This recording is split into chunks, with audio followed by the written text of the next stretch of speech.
When you played Captain Hyde in Coming Home, a guy ripped apart by his experience in Vietnam, how traumatic was that role for you?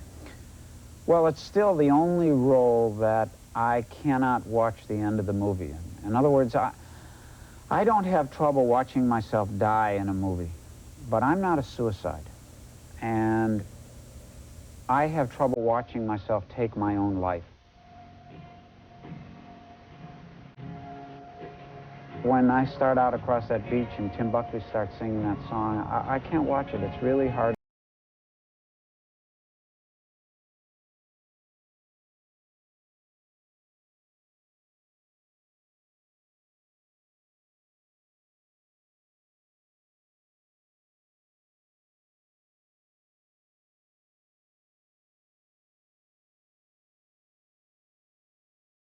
I always felt that maybe if anything was right or wrong about Vietnam, the only thing that should have never happened was guys like that should not have had to do what my character did at the end of the movie. Somebody should have been there to put their arm around him and say, hey, you don't need to do this, it's okay.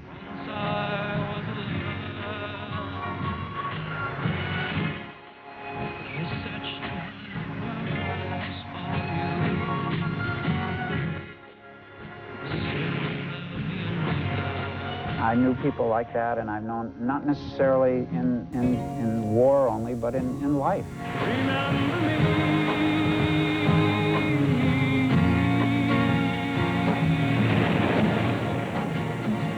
know, I always wonder, you know, when I was coming here in the car tonight, I was thinking to myself, you know, what if we get in talking about sports? Normally he doesn't talk to sports people about sports, you know, but I said to myself, what is it that makes the driven people in our society, particularly the athletes, or the people that are driven in a certain way, make that choice? And I think I'm a runner. I still run. Yesterday I ran my 2,000th day without missing a day. So that's little streaks I keep. Nobody cares, but I do. I keep a little log. 130 more and you tie Gehrig. Yeah, that's true. That's true. But he played double headers, so he, you know. But I don't count the second workout each day as another day. But I think to myself, like, of that little girl who went to North Carolina a few years ago that, you know, here she trained for 9 years, was a world-class runner, goes to the NC2A championships on the 3rd or 4th lap of the 10,000 meters. She's in 5th place, not in a bad position.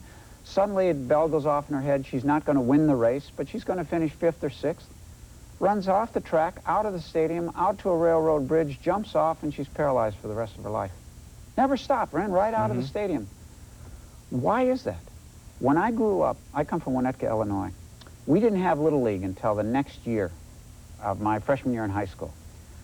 But my community was so sports-orientated. The kids were so driven. I went to a high school called New Trier, which is like a big factory kind of public high school, which had tremendous athletic teams. But we were all so driven from Cub Scouts into Boy Scouts into high school. By the time we got to college, we had, my senior year in high school, we had 106 guys won varsity letters in sports.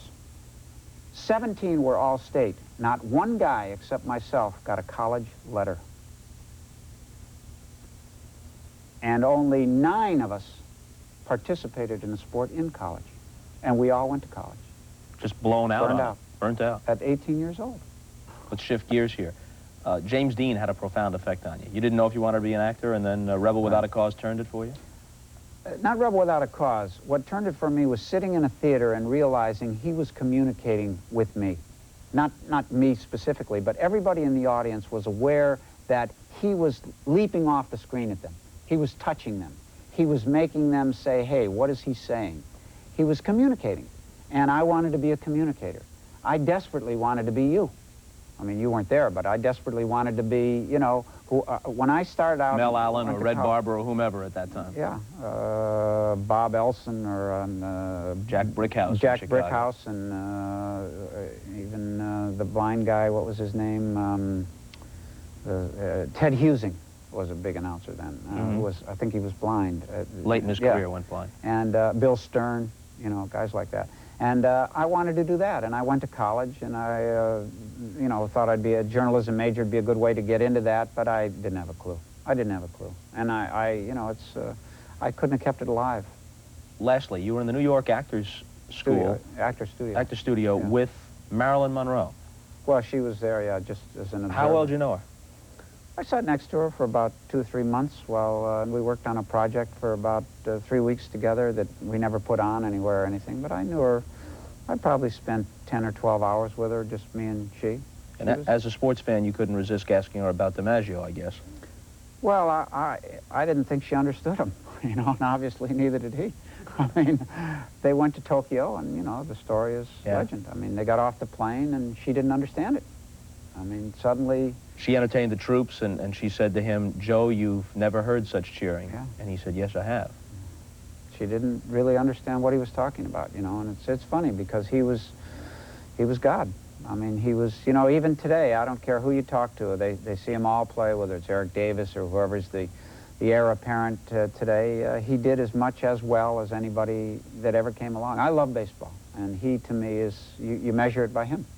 Was she offended by questions about him? Because he, and I respect this very much, he will not discuss her, oh, no. and I think he's correct in that regard, Yeah, or at least absolutely. I admire that personal choice. Absolutely. Did she feel the same way? Well, I had 2 distinct conversations with her, and the second one broke my heart. And the second one really was she did not understand what he did or what the gift was that he gave to America. I think had she lived 7 more years and heard the Simon and Garfunkel song with the little sentence in it, "Where have you gone?" she might have understood then. It would have had to come to her in another medium, in another form. She didn't understand it per se. She didn't understand that a man could captivate a country, that they could actually hold their breath. When I saw The Natural, the one thing I liked more than anything else about the movie was the fact that he knocked the cover off the ball. That's Joe DiMaggio to me. I mean, Joe DiMaggio could knock the cover off the ball, even though he never did it.